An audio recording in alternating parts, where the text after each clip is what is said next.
ஜகத்திரட்சகனே நமஸ்காரம். தரணியில் மனுடர் உயிரடைந்தோங்க தருவினில் மாண்டோய் நமஸ்காரம். தரணியில் மனுடர் உயிரடைந்தோங்க தருவினில் மாண்டோய் நமஸ்காரம்.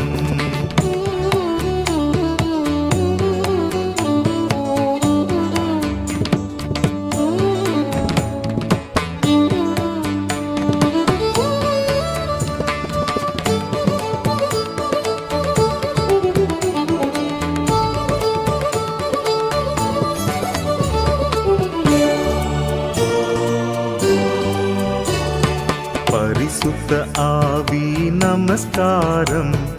பரமசர் குருவே நமஸ்காரம். அருவியாய் அடியார் அகத்தினில் வசிக்கும் அரிய சித்தே சதா நமஸ்காரம். அருவியாய் அடியார் அகத்தினில் வசிக்கும் அரிய சித்தே சதா நமஸ்காரம்.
நதி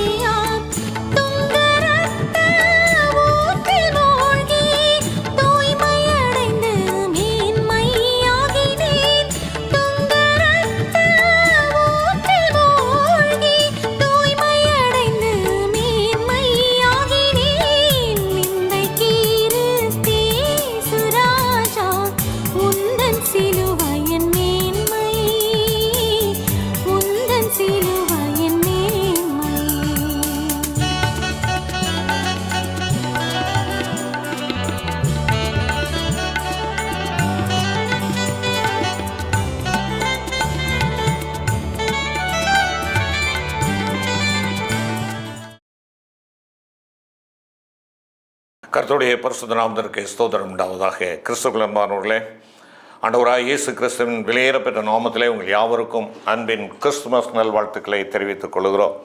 கர்த்தருடைய கிருபையினாலே இந்த 2025ஆம் ஆண்டின் கிறிஸ்து பிறந்த பண்டிகையை ஆசரிக்க ஆண்டவர் நம்மை அழைத்து வந்திருக்கிறார்.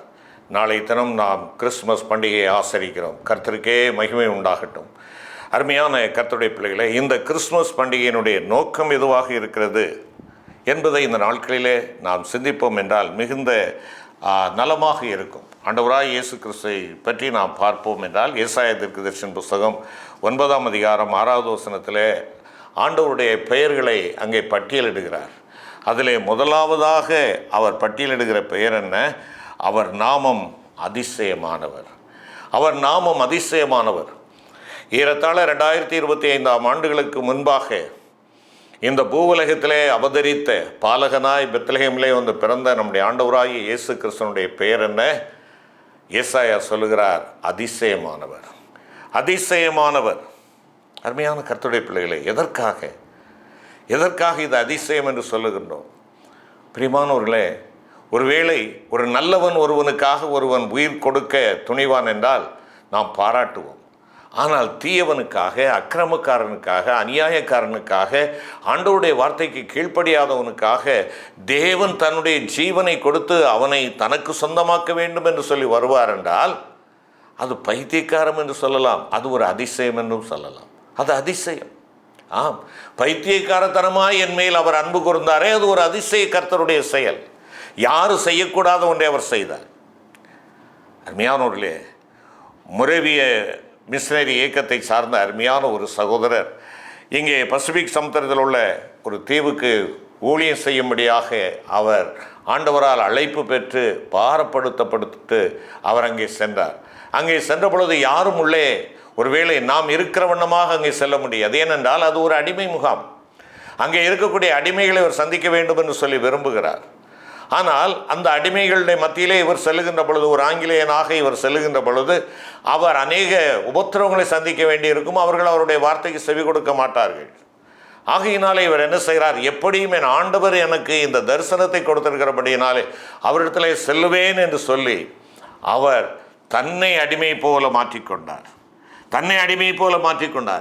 அடிமைகள் சாப்பிடுகிற உணவை சாப்பிட ஆரம்பித்தார். தன்னுடைய சரீரங்களிலே அந்த வெள்ளை நிறமானது போகும்படியாக களிமண்களை மற்ற ஏனைய மட்டுகளையும் போட்டு அவர் என்ன செய்தார்? தன்னுடைய நிறத்தை அவர் மாற்ற ஆரம்பித்தார். உணவு, உடை எல்லாமே அவர்களை போன்றே அவர் செயல்பட ஆரம்பித்தார். அது மாத்திரமல்ல, அடிமையாக தன்னை அந்த இடத்திலே ஒப்பு கொடுத்தார். அடிமைகள் என்ன வேலை செய்கிறார்களோ அந்த வேலை செய்வதற்கு தானும் தன்னை தாரை வார்த்து கொடுத்தார். அடிமையாக உள்ளே சென்றார். அடிமைகளோடு அடிமைகளாக அவரும் வேலை செய்து கொண்டே அடிமைத்தனத்தை முறித்து போடும்படியாக இந்த உலகத்துக்கு வந்த உன்னதராகிய இயேசு கிறிஸ்துவனுடைய வல்லமையை அவர் விளக்க அங்கே சொன்னார். அதனுடைய விளைவு ஒரு கூட்ட மக்கள் தேவனுக்கு சொந்தமானார்கள். அதனுடைய அருமையான கர்த்தருடைய பிள்ளைகளை, அதிசயமானவர் இதைத்தான் செய்தார். அடிமைகளாயிருந்த ஈன பிறவிகளாக இருந்த மனுக்குலத்தை மீட்டெடுக்கும்படியாக அவர் மனிதனாக மாறினார். மனிதன் ஒருவேளை படைப்பினுடைய மகுடமாக கருதப்பட்டாலும் அந்த மனிதன் ஆண்டவருடைய வார்த்தையை மீறினபடியினாலே, ஆண்டவருக்கு விரோதமாக செயல்பட்டபடியினாலே அவன் துரத்தப்படுகிறான். விடுதலையாய் இருந்த மகனின் அடிமைப்படுத்தப்பட்டவனாக இருக்கிறான். ஆகையினாலே அந்த அடிமை மீட்பதற்காக அடிமையின் ரூபம் எடுத்து மனுஷர் சாயலானார் என்பதாக வேதம் சொல்கிறது. ஆம், அதிசய கர்த்தர் அடிமையாக மாறினார். அது ஒரு அதிசயம்தானே. அவர் பெயர் அதிசயம். நியாயாதிபதிகளின் புஸ்தகம் 13ஆம் அதிகாரத்திலே நாம் பார்க்கின்ற பொழுது இங்கே மனோவா ஆண்டவரிடத்திலே கேட்கிறான், உம்முடைய பெயர் என்ன என்று கேட்கிறான். மோசே அன்று தேவனிடத்திலே கேட்கின்ற பொழுது உம்முடைய பெயர் என்ன என்று கேட்கின்ற பொழுது இருக்கிறவராகவே இருக்கிறேன் என்று சொன்ன ஆண்டவர். இங்கே மனோபாவனுடைய உம்முடைய பெயர் என்ன என்று சொல்லி கேட்கின்ற பொழுது என் நாமம் என்ன என்று நீ கேட்க வேண்டியது என்ன? அது அதிசயம் என்கிறார். அதிசயம், என்னுடைய பெயர் என்ன? அதிசயம், நான் அதிசயமானவர். ஆம், கிறிஸ்து அபிஷேகம் பண்ணப்பட்ட ராஜா இங்கே மனிதனாக வந்தது ஒரு அதிசயம். இயேசு இரட்சகராக தம்முடைய ஜனத்தின் பாவங்களில் அவர்களை மீட்டு ரட்சிக்கும்படியாக அவர் இரட்சகராக வந்தது ஒரு அதிசயம். ஆம், மனிதனை ரட்சிக்கும்படியாக அவர் ஒரு வார்த்தை சொல்லி இருந்திருக்கலாம். அது அல்ல, மனிதனை தமக்கு சொந்தமாக்க வேண்டும் என்பதற்காக தன் சாயலுக்கொத்த மனிதன் அடிமைத்தனத்தில் இருக்கிறானே என்று சொல்லி அவனை மீட்கும் பொருளாக தம்மை கொடுக்கும்படியாக அடிமையாய் வந்தார். அவர் இம்மானுவேல். அவர் இம்மானுவேல், நம்மோடு கூட இருக்கிறவர். பரிசுத்த மத்தேயு எழுதின சுவிசேஷத்திலே நாம் அதைத்தான் பார்க்கிறோம். பரிசுத்த மத்தேயு 1ஆம் அதிகாரத்திலே நாம் பார்க்கின்ற பொழுது அங்கே அவருக்கு அங்கே பாருங்கள், இயேசு என்று பெயரிடுவாயாக. 21ஆம் வசனத்திலே நாம் பார்க்கிறோம், இயேசு என்று பெயரிடுவாயாக, ஏனெனில் அவர் தமது ஜனங்களின் பாவங்களை நீக்கி அவர்களை ரட்சிப்பார் என்றார். 23வது வசனத்தில் அவன் இதோ ஒரு கன்னிகை கர்ப்பவதியாகி ஒரு குமாரனை பெறுவாள், அவருக்கு இம்மானுவேல் என்று பெயரிடுவார்கள் என்று சொன்னான். இம்மானுவேல் என்பதற்கு தேவன் நம்மோடு இருக்கிறார் என்ற அர்த்தமாம். இங்கே பெற்றோருக்கு கொடுக்கப்பட்டிருக்கிற கட்டளை என்ன? உன்னுடைய பிள்ளைக்கு இயேசு என்று பெயரிடு. ஏனென்றால் அவர் ரட்சிக்கும்படியாக வந்திருக்கிறார். அதிசயம், தேவன் மனிதனானார், அது அதிசயம். அருமையான கர்த்தருடைய பிள்ளைகளே, நீ அப்படி பெயரிட வேண்டும். தொடர்ந்து அவர் சொல்லுகிறார், ஜனங்கள் அவருக்கு இம்மானுவேல் என்று பெயரிடுவார்கள். யார் இம்மானுவேல் என்று பெயரிடுவார்கள்? அவர்கள் என்பது உங்களையும் என்னையும் குறிக்கிறது. அதிசயமான கர்த்தருக்கு நீங்களும் நானும் பெயரிட வேண்டுமாம். என்ன பெயர்? இம்மானுவேல், எங்களோடு இருக்கிறார் தேவன். தேவன் எங்களோடு இருக்கிறார். உண்மையான கர்த்தருடைய பிள்ளைகளே, அவர் பெயர் அதிசயம். அவர் அதிசயமானவர். ஆண்டவருக்கு பெயர் சூட்டுகின்ற பிள்ளைகளாக உங்களையும் என்னையும் ஆண்டவர் வைத்திருக்கிறார். நீ அவருக்கு பெயர் சூட்டி இருக்கிறாயா இம்மானுவேல் என்று? நீ அவருக்கு பெயர் சூட்டி இருக்கிறாயா இம்மானுவேல் என்று? உன் வாழ்க்கையிலே அவர் பிறக்க இடம் கொடுக்கின்ற பொழுது நீங்களும் நானும் அவரை இம்மானுவேல் என்று அழைக்கும் தகுதியை கொடுக்கிறவர்களாக இருக்கிறோம். அவரை இம்மானுவேல் என்று அழைக்கக்கூடிய கிருபையை பெற்றவர்களாக நாம் இருக்கிறோம். பிரியமான கர்த்தருடைய பிள்ளைகளே, அவர் நாமம் அதிசயமானவர். அவர் இம்மானுவேல். அவர் இம்மானுவேல். நான் அவருக்கு பெயர் கொடுத்திருக்கிறேன். அவர் ஏன் கூட இருக்கிறார். அருமையான கர்த்தருடைய பிள்ளைகளே, அவருடைய பிறப்பிலே அவர் அதிசயமானவர். அவருடைய பிறப்பிலே அதிசயமானவர். அவருடைய பிறப்பு முன்னறிவிக்கப்பட்ட ஒரு பிறப்பு. பிள்ளை பிறப்பதற்கு முன்பாகவே அவருடைய பிறப்பை குறித்து சொல்லப்படுகிறது. அது மாத்திரமல்ல, ஆதியாகமத்திலிருந்து நாம் தொடர்ந்து பார்ப்போம் என்றால் தேவனுடைய பிறப்பு முன்னறிவிக்கப்பட்ட ஒரு பிறப்பாக இருக்கிறது. ஆதியாகமத்திலே ஸ்திரீயின் வித்தானவர் அங்கே வலு சர்ப்பத்தின் தலையை மிதித்து போடும்படியாக அவர் பிறப்பார் என்பதாக அங்கே சொல்லப்படுகிறது. ஒவ்வொரு புத்தகத்தை நீங்கள் எடுத்துக்கொள்கிறீர்கள் என்றால் ஆண்டவருடைய பிறப்பு அங்கே சொல்லப்படுகிறதை நாம் பார்க்க முடியும். ஆம், அவருடைய பிறப்பு முன்னறிவிக்கப்பட்டது. முன்னறிவிக்கப்பட்ட ஒரு பிறப்பு. அவருடைய பிறப்பு கன்னியின் பிறப்பு. இது ஒரு அதிசயம் அல்லவா? திருமணமாகாத ஒரு கன்னிகை கர்ப்பவதியாகி குழந்தை பெறுகிறார் என்றால் அது ஒரு அதிசயம் அல்லவா? அருமையான கர்த்தருடைய பிள்ளைகளே, கன்னியின் பிறப்பு, கன்னியின் பிறப்பு அது ஒரு அதிசயம். அது மாத்திரமல்ல, மக்களால் மகேசனை தொட்டு பார்க்கக்கூடிய, அவருடைய சத்தத்தை கேட்கக்கூடிய, அவரோடு வாசம் பண்ணக்கூடிய ஒரு பிறப்பு. அது அதிசயம்தானே. தேவனை ஒருவனும் ஒரு காலம் என்ன செய்ய முடியாது, பார்க்க முடியாது. தேவனை நீங்களோ நானும் தொட்டு பார்க்க முடியாது. தேவனுடைய முகத்தை தரிசிக்க முடியாது. மோசே கூட, ஆண்டவரே உம்முடைய முகத்தை நான் காண வேண்டும் என்று சொன்ன பொழுது, என்னுடைய பிரசன்னத்தை நீ காண முடியாது என்று சொல்லி அவருடைய பின்பக்க பகுதியை ஆண்டவர் காண்பிக்கிறார். பிரியமான கர்த்தருடைய பிள்ளைகளே, அப்படிப்பட்ட மகேசன், மாதேவன், மகாராஜாவாக இருக்கிற என்னுடைய ஆண்டவர், நீயும் நானும் அவரை தொட்டு பார்க்கும்படியாக, அவருடைய சத்தத்தை கேட்கும்படியாக, அவரோடு கூட ஐக்கியப்படும்படியாக இந்த உலகத்திலே வந்து பிறந்தார் என்றால் அது அதிசயம் தானே. பிரியமானவர்களே, அவருடைய பிறப்பு அதிசயமானது. ஆம், விண்மீன்கள் ஆண்டவர் பிறந்திருக்கிறார் என்பதை அறிஞர்களுக்கு சுட்டி காட்டியது. அது அதிசயம் தானே.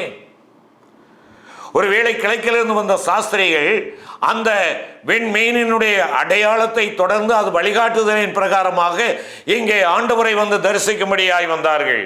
குழந்தை பாலகனை தரிசித்தார்கள். ஆச்சரியமான பிறப்பு. ஆம், அறிவிக்கப்பட்ட பிறப்பு. விண்மீன்கள் அறிவிக்கின்றன, விண்மீன்கள் அறிவிக்கின்றன, விண் தூதர்கள் அறிவிக்கின்றார்கள். விண் தூதர்கள் காட்டு பகுதிக்கு செல்லுகிறார்கள். மந்தையிலே மாடுகளை மேய்த்து கொண்டிருந்த அந்த மேய்ப்பர்களுக்கு அவர்கள் அறிவிக்கிறார்கள். பாடல் பாடுகிறார்கள், பாடல் பாடுகிறார்கள். அறிவிக்கப்படுகிறது. இதோ எல்லா ஜனத்திற்கும் மிகுந்த சந்தோஷத்தை உண்டாக்கும் நற்செய்தி. எல்லா மனிதருக்கும் சந்தோஷத்தை உண்டாக்கும் நற்செய்தி. ஆம், அதிசயமான பிறப்பு தானே. ஒருவேளை ஒரு குழந்தை பிறந்து விட்டது என்றால் அந்த வீட்டிலே மகிழ்ச்சி. ஆனால் இங்கே சொல்லப்படுகிற காரியம் என்ன?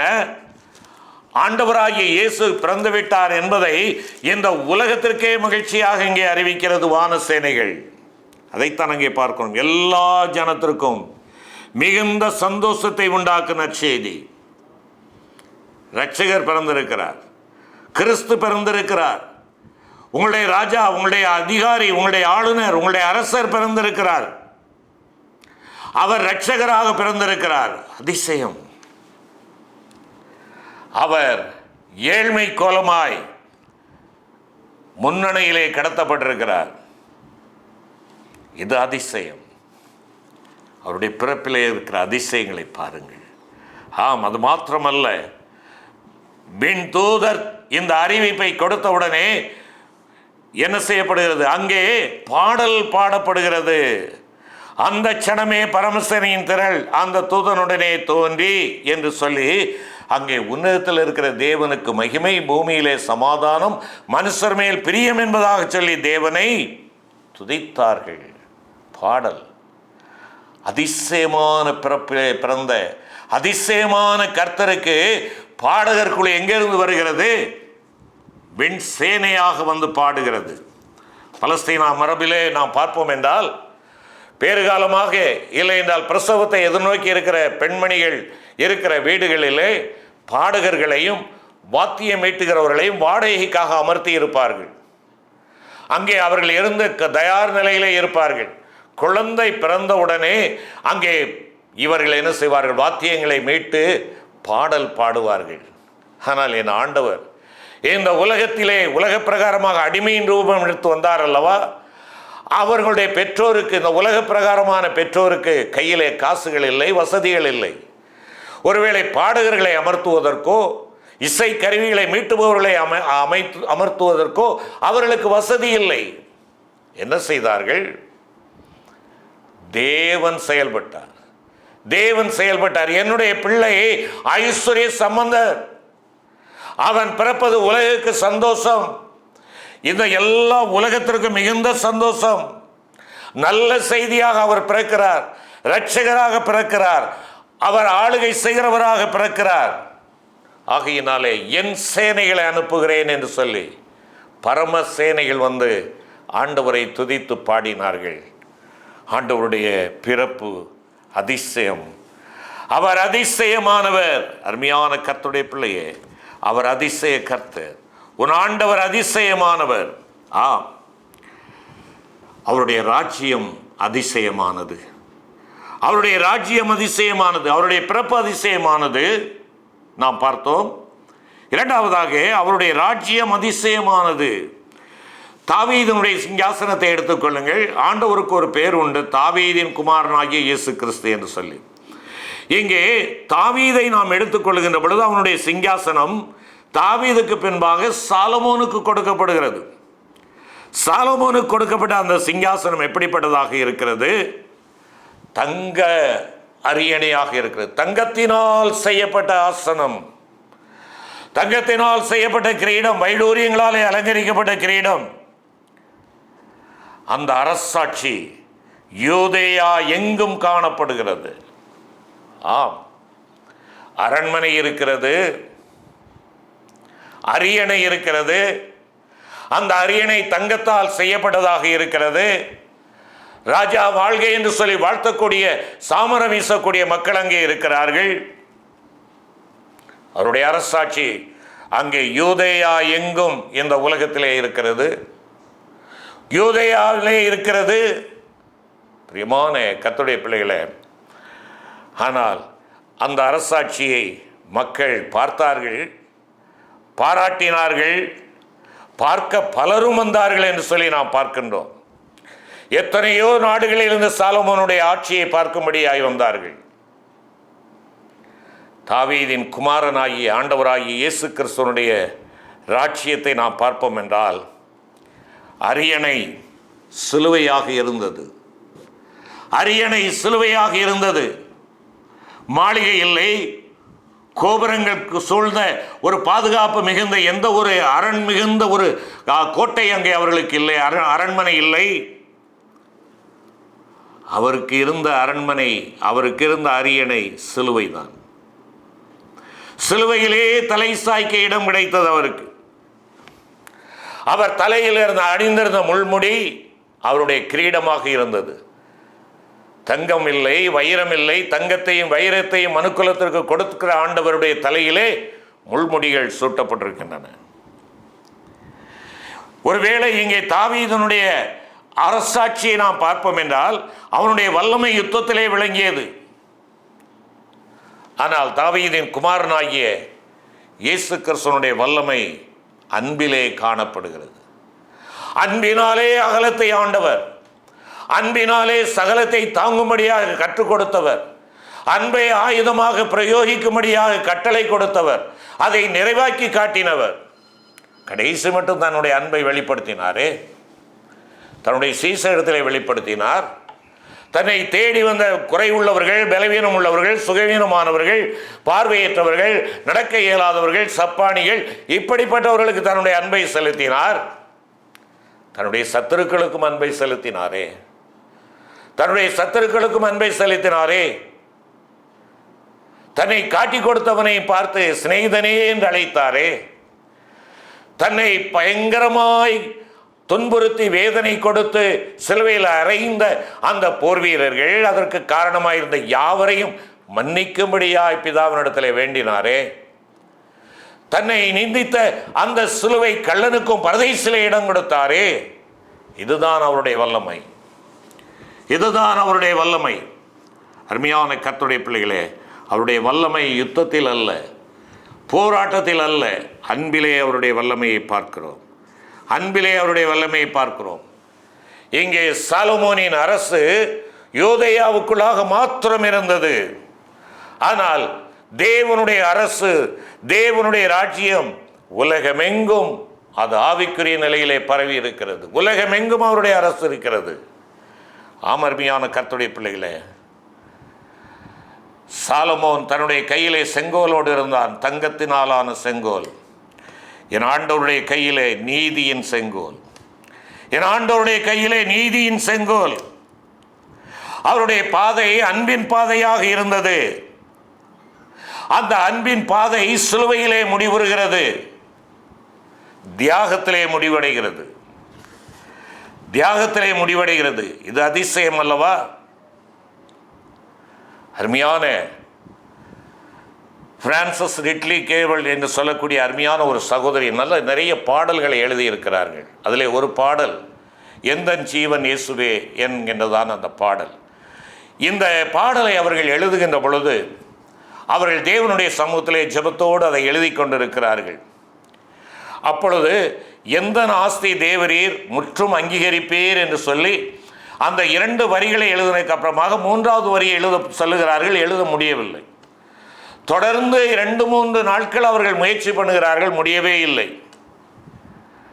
ஏன் என்று சொல்லி ஆண்டவருடைய சமூகத்திலே முழங்கால் படியிட்டு அவர்கள் தேவனிடத்திலே கெஞ்சினார்கள். ஆண்டவரே, என்னுடைய பாடலை எழுதுவதற்கு முடியவில்லையே, நீர் எனக்கு உதவி செய்ய வேண்டும் என்று சொல்லி.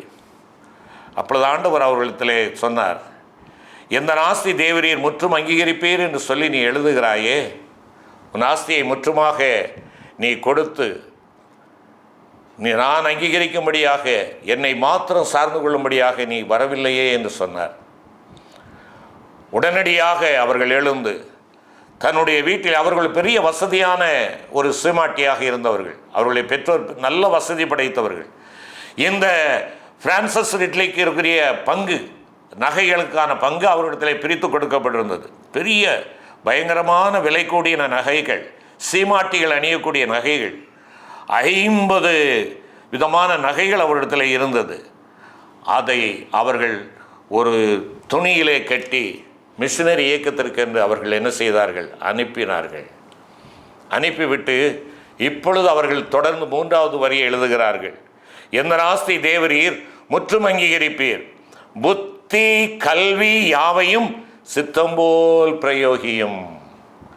ஆண்டவரே, என்னுடைய புத்தி, என்னுடைய கல்வி எல்லாவற்றையும் உம்முடைய சித்தத்திற்கு நான் ஒப்பு கொடுத்து விட்டேன் என்று சொன்னார்கள். பாடல் நிறைவு பெற்றது என்று பல்லாயிரக்கோடிக்கணக்கான மக்களை தொடக்கூடிய ஒரு பாடலாக இருக்கிறது.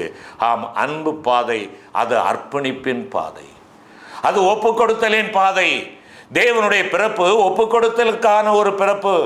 எல்லாரும் இந்த உலகத்திலே பிறக்கின்ற பொழுது வாழ்வதற்காக பிறப்பார்கள். ஆனால் என் தேவன் சாவதற்காக, ஒப்படைப்பதற்காக, உனக்காக எனக்காக தன்னுடைய ஜீவனை கொடுக்கும்படியாக அவர் பிறந்தார். அன்பு செலுத்தினார். அந்த அன்பு தியாகத்தின் அடிப்படையிலே இருக்கிறது. சிலுவை பாதை மட்டுமாய் அது சென்றது. இன்று மட்டுமாய் நமக்காக வேண்டுதல் செய்து கொண்டிருக்கிறார். 3வதாக, அவருடைய வார்த்தைகள் அதிசயமானவை. அவருடைய வார்த்தைகள் அதிசயமானவைகள். பரிசுத்த மத்தேயு 7ஆம் அதிகாரம் 29வது வசனத்திலே நாம் பார்ப்போம் என்றால், பரிசுத்த மத்தேயு 7:29 பார்க்கின்ற பொழுது, அவர் வேத பாரகரை போல் போதியாமல் அதிகாரமுடையவராய் அவர்களுக்கு போதித்தபடியால் அஜனங்கள் அவருடைய போதகத்தை குறித்து ஆச்சரியப்பட்டார்கள். அவருடைய போதகம் ஆச்சரியமாயிருந்தது. சொன்னாங்க, இவன் தச்சனுடைய மகன் தானே, படிப்பறிவு இல்லாதவன் தானே, இவன் தச்சு வேலை பார்க்குறவன் தானே என்றெல்லாம் சொன்னவர்கள் இப்போ என்ன சொல்கிறாங்க? அவருடைய போதகத்தை குறித்து ஒருவனும் இதை போல போதிக்கவில்லையே. அவருடைய போதகம் ஆச்சரியமாக இருந்தது. அவருடைய வாயின் வார்த்தைகள் கிருபையுள்ள வார்த்தைகளாக இருந்தன. எனவேதான் பேதுருவிடத்திலே ஆண்டவர் கேட்கின்ற பொழுது பேதுரு சொல்லுகிறான், ஆண்டவரே, நித்திய ஜீவ வசனங்கள் உம்மிடத்தில் உண்டே. யோவான் 6ஆம் அதிகாரத்திலே நாம் வாசிக்கிறோம். ஆம், அன்பு, ஆறுதல் உள்ள வார்த்தைகள் தேவனிடமிருந்து வருகின்றன. இன்பம், இரக்கமுள்ள வார்த்தைகள் தேவனுடைய வாயிலிருந்து வருகின்றன. அவருடைய வார்த்தைகள் அதிசயமானவைகள். இந்த கர்த்தருடைய பிறப்பை ஆசரிக்கிற தேவ பிள்ளையே, உன் வாயின் வார்த்தைகள் அன்பு நிறைந்ததாக, ஆறுதல் உள்ளவைகளாக, இன்பம் உள்ளவைகளாக, இரக்கமுள்ளவைகளாக, கீலேயாத்தின் பிசின் தைலத்தை போன்று ஆரோக்கியத்தை கொடுக்கக்கூடியதாக இருக்கிறதா? என்னுடைய வாயின் வார்த்தைகள் பிறரை கிழித்து துன்புறுத்துகிறதா? பிறரை காயப்படுத்துகிறதா? காயத்தை ஆற்றக்கூடிய அருமருந்தாக இருக்கிறதா? நிறைவாக நான் பார்க்கின்ற பொழுது அவரின் கிரியைகள் அதிசயமானவை. அவரின் கிரியைகள் அதிசயமானவைகள். கிருபையின் கீதமாகிய 136வது சங்கீதத்தை நாம் பார்ப்போம் என்றால், இங்கே ஒவ்வொரு அவருடைய செயல்பாடுகளையும் இங்கே அவருடைய கிரியைகளாக சங்கீதக்காரன் வர்ணிக்கதை பார்க்க முடியும். கர்த்தரை துதியுங்கள், அவர் கிருபை என்றும் உள்ளது என்று சொல்லி ஆரம்பிக்கிறவர் 4வது வசனத்தில் சொல்லுகிறார், ஒருவராய் பெரிய அதிசயங்களை செய்கிறவரை துதியுங்கள், அவர் கிருபை என்றும் உள்ளது. அவருடைய கிரியைகள் அதிசயமானவர்கள். அதைத்தான் 4வது வசனம் சொல்கிறது, ஒருவராய் பெரிய அதிசயங்களை செய்கிறவர். ஆம், அருமையான கர்த்தருடைய பிள்ளைகளே, அதிசய கர்த்தர் அதிசயமானவைகளை செய்கிறார். அதிசயமாய் காணப்படுகிறவர்களை செய்கிறார். இங்கே முதல் ஒரு சில வசனங்களை பார்ப்போம் என்றால் 136ஆம் சங்கீதத்திலே அவருடைய படைப்பு எவ்வளவு அதிசயமாய், எவ்வளவு நேர்த்தியாய் நிற்கிறது என்பதை அங்கே வெளிப்படுத்துகிறார். அவருடைய படைப்பின் ஒவ்வொரு படைப்பு, அவர் வானமண்டலங்களை ஸ்தாபித்திருக்கிற நிலைமை, பூமிக்குள்ளாக தண்ணீர் வரவிடாதபடி அவர் அமைத்திருக்கிற சிஸ்டங்கள், இவை எல்லாவற்றையும் அதிசயமான கர்த்தர் ஒருவர் தான் செய்ய முடியும். ஆம், அருமையான கர்த்தருடைய பிள்ளைகளே, அவருடைய கிரியைகள், அவருடைய செயல்பாடுகள், அவருடைய சிருஷ்டிப்பின் மகத்துவங்கள் அத்தனையுமே அதிசயமானவைகளாக இருக்கிறது. உங்களுக்கு இந்த அதிசய கர்த்தர் பிறந்திருக்கிறாரா? அந்த அதிசய கர்த்தரை நீங்கள் ஆராதிக்க போகிறீர்களா? அருமையான கர்த்தருடைய பிள்ளைகளே, அவர் நாமம் அதிசயமானவர். அவர் பிறப்பிலே அதிசயமானவர். அவருடைய ராஜ்யம் அதிசயமானது. அவருடைய வார்த்தை அதிசயமானது. அவருடைய வார்த்தை அதிசயமானது. அவருடைய கிரியைகள் அதிசயமானவைகள். பாவியாகி எனக்காக தன்னுடைய ஜீவனை கொடுத்த அந்த கிரியை, மேய்ப்பனின் செயல், அந்த மேசியாவாக, நல்ல மேய்ப்பனாக தன்னுடைய ஆடுகளுக்காக ஜீவனை கொடுத்த அவருடைய செயல்பாடுகள் அதிசயமானவைகள் அல்லவா? அது மாத்திரமல்ல, ஒரு கல்யாணத்தை பாருங்கள். கல்யாணத்திலே அந்த வீட்டினுடைய குறைவை நீக்கி கடைசி மட்டும் நல்ல ரசத்தை வைத்திருந்தீரே என்று சொல்லி அங்கே சொல்லப்படுகிறது. கடைசி மட்டும் அவருடைய அதிசயமான கிரியைகளை நாம் அங்கே பார்க்கிறோம். கடைசி மட்டும் நல்ல ரசமான ஒரு வாழ்க்கையை உனக்கும் எனக்கும் கொடுக்கிறாரே. அவர் நாமம் அதிசயமானவர். அவருடைய பிறப்பு அதிசயம். அவருடைய ராஜ்யபாரம் அதிசயம். அவருடைய வார்த்தைகள் அதிசயம். அவருடைய கிரியைகள் அதிசயம். அதிசயமாய் உண்டாக்கப்பட்டு அதிசயமான தேவனுடைய இரத்தத்தினாலே விலைக்கிரயமாக்கப்பட்டிருக்கிற அருமையான தேவனுடைய பிள்ளையே, இன்று நீயும் நானும் கர்த்தர் நமக்கு கொடுத்திருக்கிற பிள்ளைகளும் கிறிஸ்துவுக்கு அடையாளங்களாகவும் அற்புதங்களாகவும் நாம் வாழ்ந்து வருகிறோமா? அதிசய தேவனை தியானித்தாய். அந்த அதிசய தேவனுடைய நீ அற்புதமாக, அடையாளமாக இந்த நாளிலே நீ நடைபோடுவாய் என்றால் உண்மையாய் கிறிஸ்துமஸ் கொண்டாடுகிற பிள்ளை நீதான். ஆம், ஆண்டவர் உன்னுடைய இருதயத்திலே பிறக்க இடம் கொடுத்திருப்பாய் என்றால் நீ ஆண்டவருக்கு ஒரு அற்புதம், ஆண்டவருக்கு ஒரு அடையாளம், ஆண்டவருடைய அதிசய கிரியைக்கு நீ சாட்சியாக இருக்கிறாய். செபிப்போம். கிருபை நிறைந்த ஆண்டவரே, தேவரீர் எங்களை சந்திக்க வந்த முதலாவது வருகைக்காய் உமக்கு ஸ்தோத்திரம். உம்மை சந்தித்த நாங்கள், அதிசய கர்த்தரை சந்தித்த நாங்கள், எங்களுக்காக அதிசயமாய் இந்த உலகத்திலே தோன்றின கர்த்தர், அதிசயமான கிரியைகளினாலே எங்களை மீட்டுக்கொண்ட எங்கள் அன்பின் ஆண்டவர், உம்முடைய அதிசயமான ஆளுகைக்கு நாங்கள் ஒப்பு கொடுத்து ஆண்டவரே, உம்முடைய அதிசயமான வார்த்தைகளை எங்களுக்கு சொந்தமாக்கி கொண்டு இந்த உலகத்திலே அதிசய கர்த்தருக்கு நாங்கள் அடையாளங்களாகவும் அற்புதங்களாகவும் காணப்பட எனக்கும் எங்களுக்கும் கிருபை தாரும். அதுவே மெய்யான கிறிஸ்துமஸாக அமைய ஆண்டவர் எங்களுக்கு துணை புரிவீராக. மீட்பர் இயேசு கிறிஸ்துவின் மேலான நாமத்தில் வேண்டிக் கொள்கிறோம் நல்ல பிதாவே. ஆமென்.